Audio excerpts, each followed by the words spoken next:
Hello, everyone. I am here with Lilian, who is a PR coach and publicist, and she knows a lot about helping authors with publicity and PR, which is something that we all need more attention. And she is coming out with her own book about PR for not just authors, I think, if I remember right. But we'll talk about that later. First, just welcome. Thanks for having me, Carolyn. Can you tell us a little bit about how you got involved with this as a profession? Sure, yeah. Actually, almost 16 years ago now, I started my business as a freelancer on the social media strategy and copywriting side. I was in university. I was looking for some paid work experience, so internships and that. And I was like, well, no one's going to hire me unless they can see what I can do in these areas. And the way for me to do that is to build a portfolio. And the only way I knew how to do that back in the day was to go old school. So I was cold calling and cold emailing 40 plus businesses a day, agencies, all of that, just to kind of see who was going to give me a shot.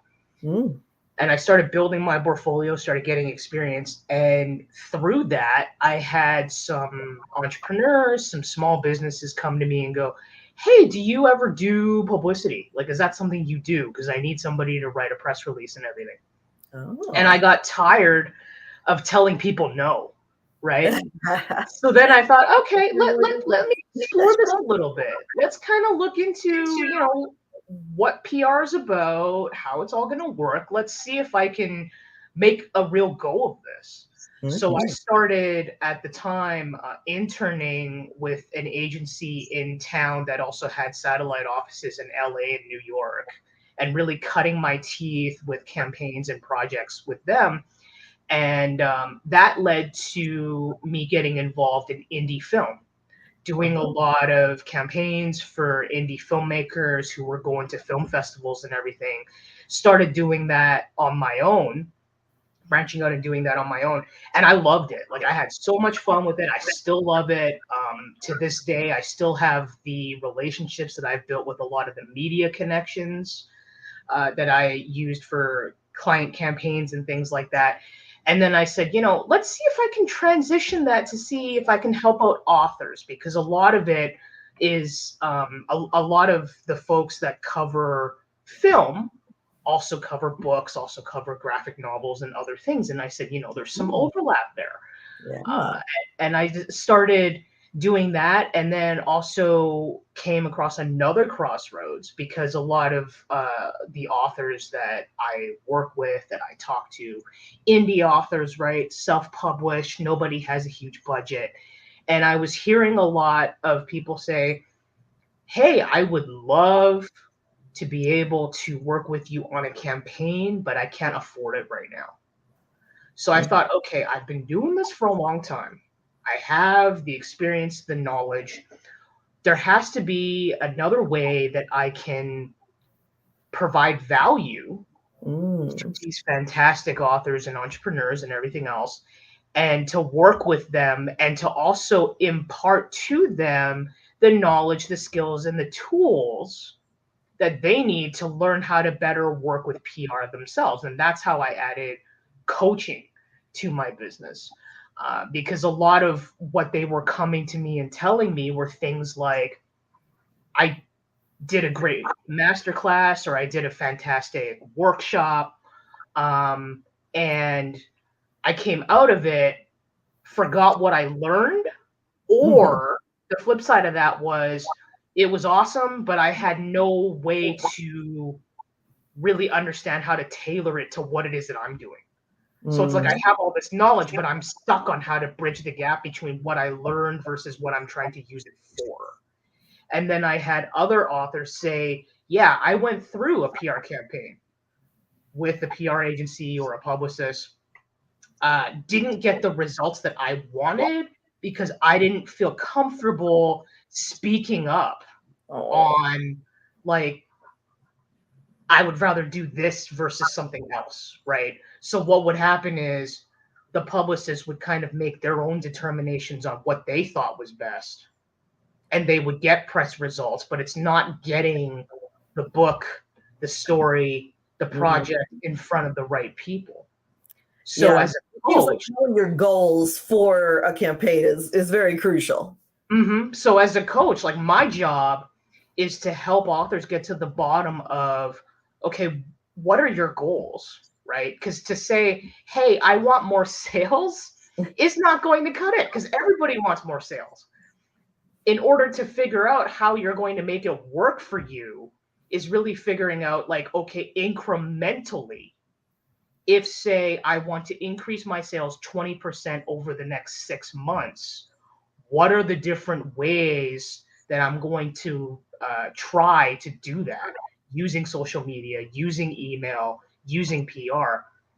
And then the other part of it is when it comes to getting out there, and this is it's interesting. I find that for a lot of the women I speak to and that I've worked with, there's a lot of limiting beliefs and mindset blocks surrounding fear is a big one, anxiety is a big one, imposter syndrome is kind of, rounds out the big three on why they feel like they can't get out there and share their stories publicly, right?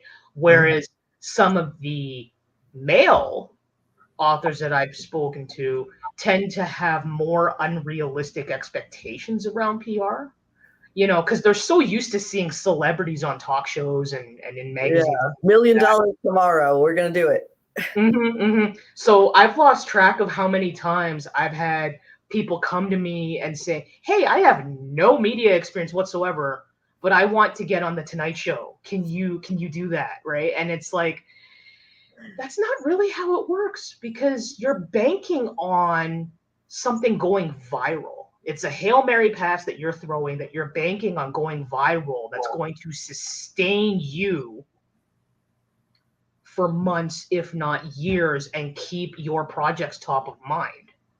And that's such a good point. That's a great way to put it. Yeah. Like, that's not how it works, number one. And number two, the worst thing you can do is if you have an opportunity like that and you're unprepared, right? You don't know how to conduct yourself in interviews. You don't have an idea of what your comfort level is in sharing your story with people. What can happen is you can make mistakes. And the last thing you want is to be making said mistakes on an international stage in front of millions of people. But people get sucked into that narrative of, like, I need mainstream TV, I need news, I need radio, I need magazines, because they want to get in front of the most people. And what I tell the authors... I've heard sometimes that even getting on a huge stage like that doesn't always even lead to any book sales if you're not positioning it correctly, if you're not speaking to the people who actually want the book that you've written. Oh, absolutely. Because the thing that they kind of neglect to think about is, just because that particular show is reaching millions of households doesn't mean that, the audience is looking for what you're sharing, right? If you're going on like a celebrity talk show where they're expecting to hear from different movie stars on what their projects are, they're not, the chances of them wanting to learn about a romance book written by an indie author is really, really slim. So when you're looking at getting out there and sharing your story, it's really, really important to not only figure out what your own mindset blocks are surrounding, why am I scared? Why do I have anxiety? Where's the root of the imposter syndrome coming from? It's also really important to discern, like, how am I sharing my story? Which parts am I sharing? And who do I actually want to get in front of? Where are the people, the readers that I want to reach, actually spending their time?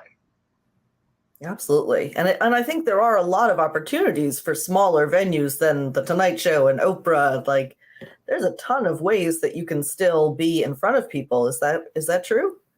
Oh, absolutely. Yeah. I would argue that for an author that has no media experience, you are much better served focusing on the smaller outlets like the blogs, like the YouTube shows, like the podcasts, like what we're doing right now, that are catered to authors and your specific genre or the themes that you want to talk about. Like if you're talking about mental health representation in fiction, or if you're talking about LGBTQIA characters and the importance of that representation, there are hundreds, if not thousands, of platforms that you can connect with, build relationships with, that will get you in front of the readers that are looking for specifically books that focus on these genres and on these themes.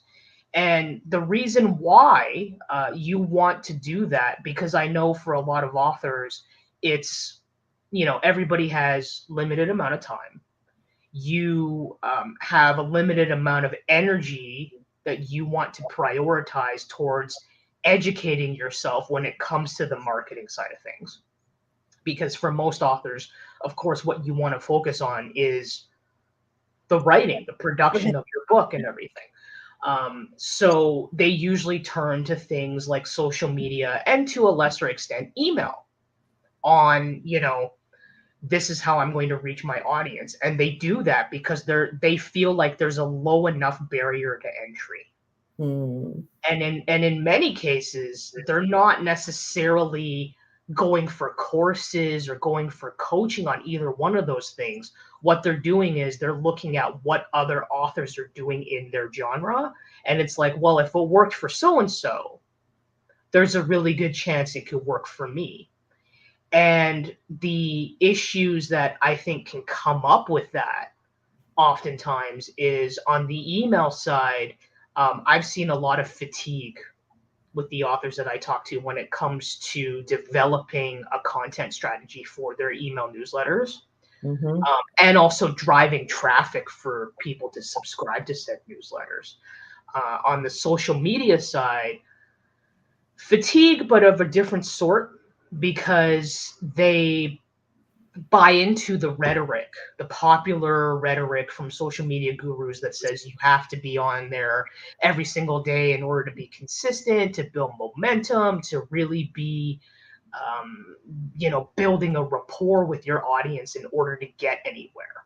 And when they look at that, they're like, yeah, no, I'm tired. I only have so many hours. You get burned out. Yeah, exactly. And they lose that momentum because they buy into that rhetoric. And at the same time, for the ones that are still trying to post on social media, trying to make an impact, you are at the mercy of the algorithm, who controls who sees your stuff when.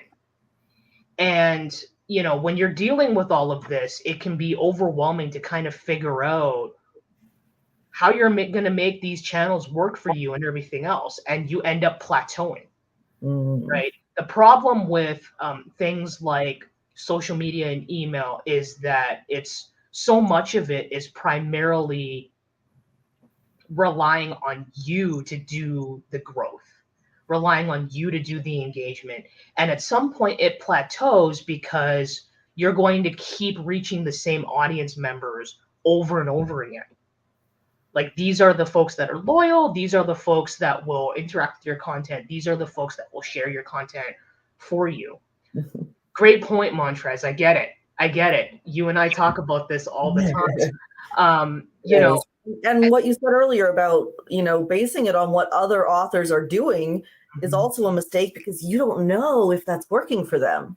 You might see an author that has 5,000 followers and go, oh my gosh, they're doing something right. You don't know if any of those followers are translating into book sales, because you're not seeing that behind the scenes. Exactly. And, at some point, like I said, with the plateau, your loyal audience members can only share your stuff so much with their audiences, right? Eventually it becomes an echo chamber, and the algorithm controls what part of your content new people get to see.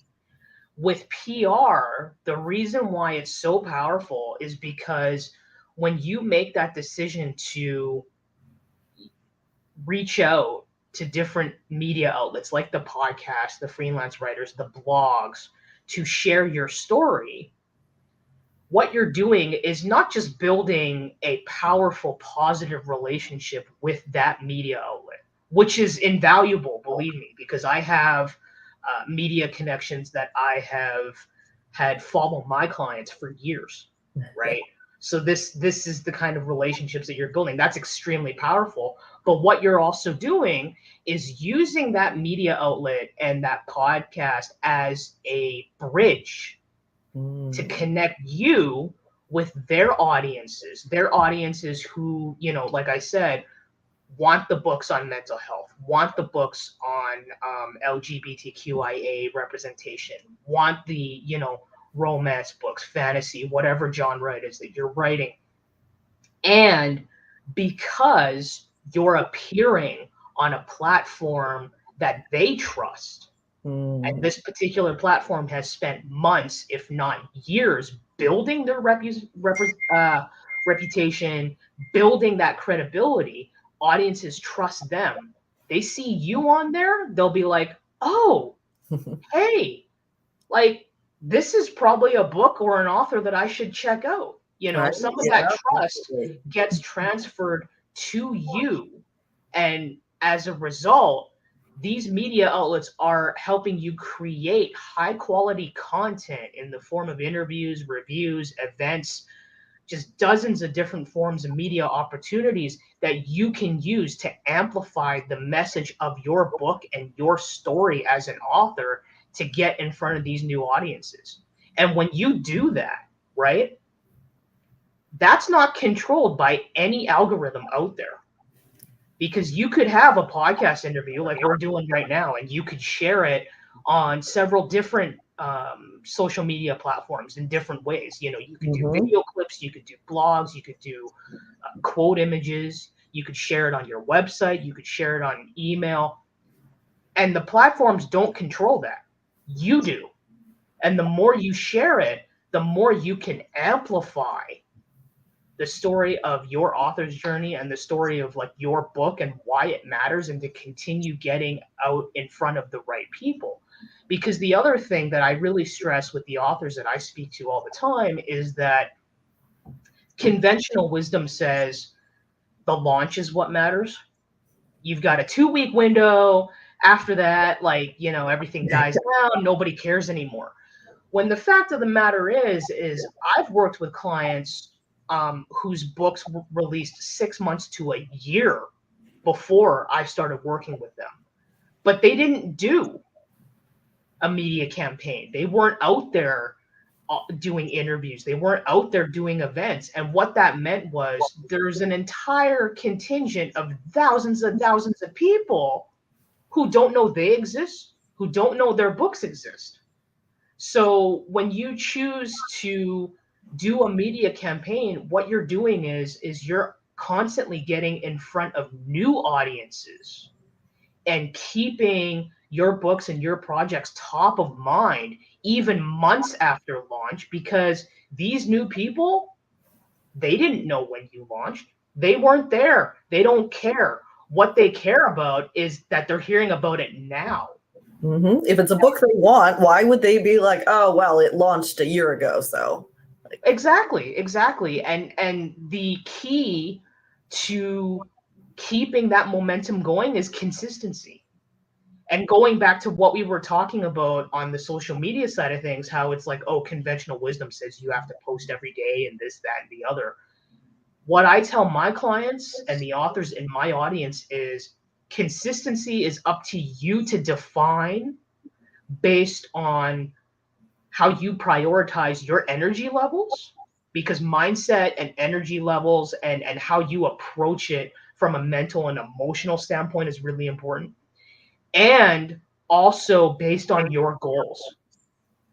And sometimes what that means is both for social media content strategy and for getting, you know, interviews and events and reviews and things like that, is you should look at what your goals are, right? Prioritizing your energy levels, prioritizing your goals. And also when it comes to social media, don't be afraid to reach out to folks and actually ask them, hey, what do you want to see? You know, what is it that, you know, you want to see more of? What is it that you like would get you excited? What is it that you would love to share with your audiences that maybe they haven't seen before, or you haven't seen from me? Because these are all ways in which to keep that momentum going in a way that is sustainable for your author business and for your own like mental and physical health, right? Do you think Because an ideal number of interviews that you should be doing, or is this another like depends on you and your energy levels? I would definitely say prioritizing energy levels is key. I don't recommend authors cram a lot of things into like a 2-week period where you're doing like 10 interviews and, you know, another 3 to 4 events and everything, because you can burn out really quick. And the more you burn out, the less likely you're going to take those opportunities and promote them properly. Because that's part of sustaining the consistent momentum as well, is making sure that you're promoting these conversations that you've had to your audience, so they know more about you and they're like, oh, you know, they're being featured on this. And that That helps must with the be relationship too, the relationship with the host that you're promoting. They're going to notice that because many guests don't do any promotion. So right. So, you know, it's really about prioritizing your energy levels and looking at, okay, in a 3-month or a 6-month period, what's a consistent level that I can get behind, right? Understanding, of course, that when you are pitching for interviews or events or other media opportunities, not everyone's going to say yes, right? So when you keep that in mind and your requests start being answered and you start looking at your schedule and your calendar, you know, really looking at prioritizing what fits in with your schedule. I mean, if you can only do, let's say, 4 interviews in 2 weeks, that's fine, because what that does is it gives you ample opportunity to get your audiences excited and activated about the conversations that you're having. And it also gives you an opportunity to take your time to promote all of it properly after it's done, right? To let people know to keep an eye out for it and everything else. So consistency is really about prioritizing energy levels and your own schedule, because I know for most authors, very few folks are doing this full time. So you're juggling full-time work, you're juggling the author career, you're juggling, you know, kids, other family members, maybe aging parents, pets, whatever. It's really about figuring out what sort of works for you. And I know that, like, I've encountered some authors who want to have more definitive numbers on things when it comes to how much time they should be devoting to PR campaigns and things like that. And I get it, right? Because everyone's busy.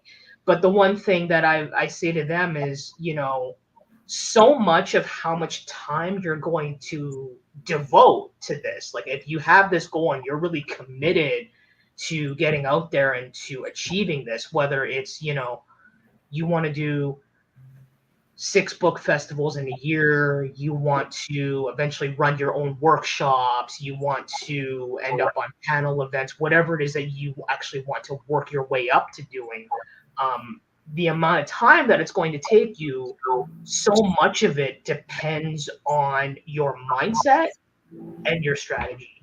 For an author who's really, really struggling with a lot of mindset blocks and limiting beliefs surrounding the fear, the anxiety, the imposter syndrome, it's going to take them a lot longer to figure out what triggers that, number one. Number two, build the healthy coping mechanisms to push past that, to keep going. And then number three, to build the individual pieces as part of the campaign, because, you know, in addition to knowing who you want to get in front of, you have to know what you want to tell them. And in order to do that, that means you're not sending an email out that's the length of an academic thesis, right? That means you have to sit down and spend some time figuring out what a media kit looks like. So for the folks that have a lot of mindset blocks, it's going to take them a lot longer than it would for an author who's like, yeah, I have all of these ideas, on what I think I want to do. I just need some advice and some coaching to help me get over that hump to make sure I'm, going in the right direction. So where does your new book start from? Does that give tips on the mindset, or does it start more from you're ready to go, but you don't know what to do? My book covers the entire gamut, starting from the very beginning of, even what is PR? Oh, awesome. Is it powerful? And I give a little bit of a history on, the impact that it's made historically. And then I go into why you should be considering it as part of your marketing strategy before diving into really in depth into the mindset portion of it, all the different limiting beliefs that could be holding you back, how those limiting beliefs play a part into why a lot of authors I know believe in a lot of popular myths where PR is concerned. It comes up in conversation a lot. Like there's a lot of people that I've heard from that are like, I can't make it work for me because I don't have an audience of millions of people and I don't have, $20,000 or $30,000 to spare for a campaign. When in reality, you don't need that. You can start small, be targeted, and be strategic and have more success for your specific projects and your specific goals than you'd have if you chose to go broad, right? So I really focus on the mindset portion of it before diving into goal planning and then breaking it down into, okay, this is like the individual pieces you need to build a successful strategy. Everything from what's your story going to be, right? Like what's the story that's going to make up the meat of your media pitch? How are you going to put together a media kit? How are you going to put together a media list? And then throughout all that, I'm also talking about the tools that they can use to really save time and energy on it, that can, help them out no matter what their budget is, from free tools to the stuff that's a little bit more expensive that can really cut down on the time and energy that they can use to launch a campaign. And then, the back half of the book is really about, hey, you've launched the campaign, you're getting that media coverage. Now what? Now we're talking about, okay, how are we going to share this stuff properly to reach the maximum amount of people to keep your projects top of mind? And how are you going to sustain that momentum? Oh, that's fantastic. That's a lot to cover. And your book is on Kickstarter now. So you decided to go that route to raise money for things like editing. Is that right? Yeah, Crowdfunder actually is the name of the platform. Oh, I'm fine. Yeah. Yeah, that's fine. And I decided to do that not only to help the book come to life, I'm also doing a companion workbook and a glossary to really kind of give authors and creative entrepreneurs the entire package of, here's all the definitions of everything I mentioned in the book, and here's the workbook to help you put everything you've learned in the book into practice, right? So I'm essentially doing that for 3 books, not just to bring them to life and to publish them, but to really give authors and creative entrepreneurs an opportunity to work with me to learn more about what PR is and how to gain some of that personalized support and guidance to gain some clarity on, okay, like what are my goals actually? Where do I actually want to go with this? What is my current marketing strategy? Why isn't it working right now for me? Or, what is working that I need to do more of, but I'm kind of lacking those network connections to do more of it. So it's an opportunity for them to get coaching with me. I'm also giving away, scholarships to 4 entrepreneurs for my monthly membership club that I'm launching. And inside this monthly membership club, they're going to get access to everything from, private one-on-one coaching with me, group coaching, workshops that I'm planning on launching with other marketing folks, so that they also have access to things like email, branding, social media, other aspects of marketing to kind of round it out, and also resources to help them launch a campaign and stuff. So I'm giving that away. I'm also looking to take this opportunity to give away copies of my book to nonprofits that I know. Fantastic nonprofits, local here in Vancouver and across Canada, and also in the States as well, that I know deal with everything from, youth hunger to, low income employment to women's needs, BIPOC issues, LGBTQIA issues, who all need help streamlining their marketing strategies and getting, out there with a PR campaign in order to really make it pack a punch with their fundraising efforts. Right.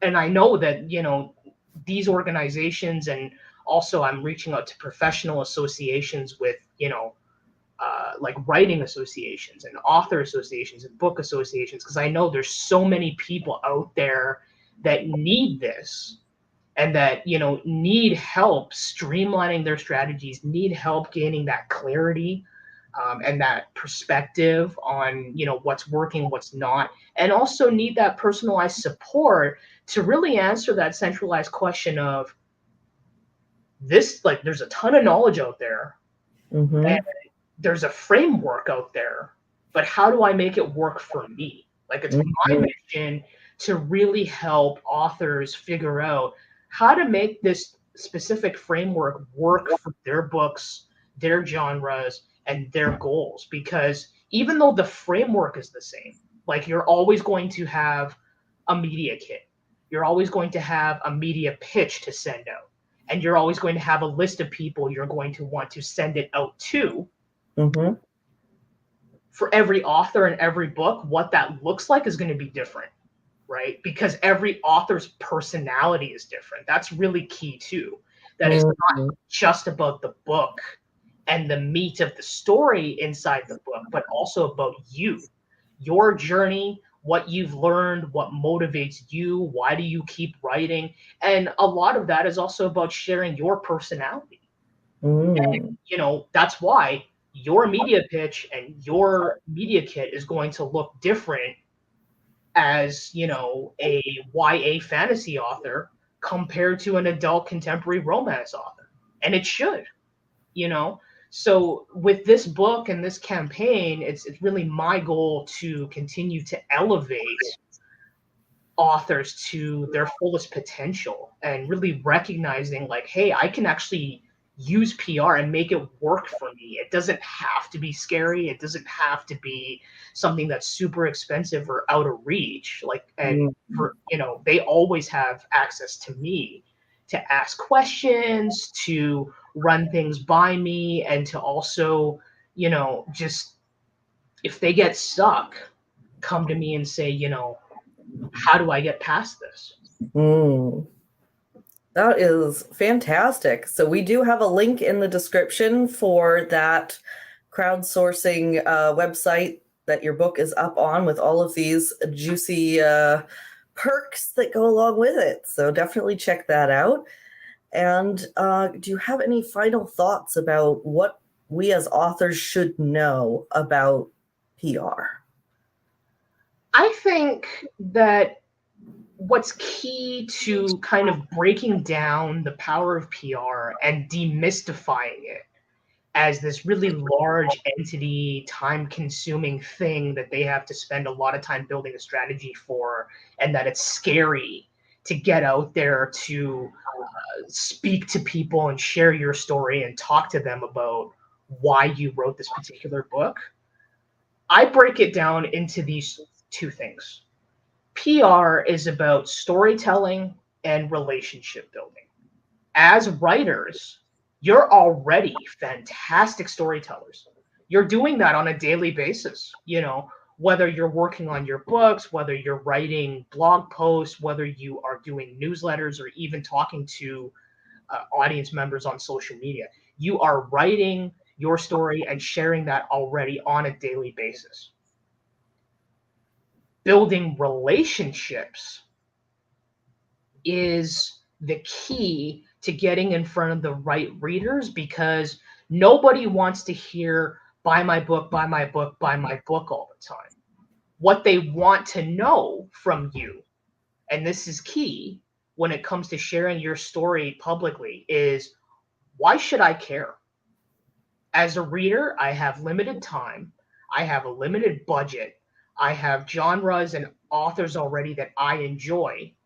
What's going to make me want to pick up a book from an indie author that I haven't heard of?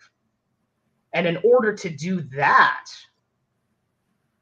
none of us have enough time or energy in the world to reach literally every single reader that we want to reach on an individual basis. It's impossible. So PR is your shortcut to building those relationships with the right readers by leveraging the relationships you're building with the media outlets they already trust. Yes. Beautifully said. That is an absolute key point. I'm going to put that in a short. Well, thank you so much, Lilian. It is great to have you on the show today, and I really appreciate you taking this time with us. I appreciate it, Carolyn. Thank you for having me. As always, if there's any questions that you have or your listeners have, I'm always available on Instagram at Lilian Sue, Copywriter PR. The campaign is currently live now, so please check out the link in the show notes.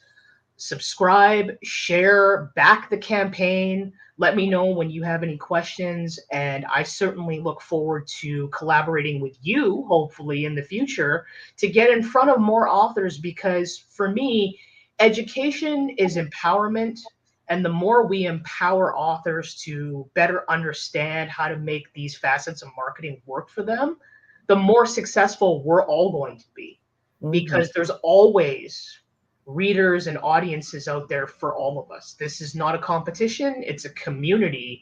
And the best way we can move forward and support each other is to empower each other. And that's through support, education, and sharing the knowledge that we have. Absolutely. A wise person said to me, readers read. There's no running out of books for people who love books. So there's room for all of us for sure. Absolutely. Well, awesome. I'm definitely going to be adding your book to my resources for all of the book launch and book marketing plans, and we'll find other ways to collaborate, I'm sure. I look forward to it. Thanks again for having me. All right, we'll wrap it up there. Thank you, everyone.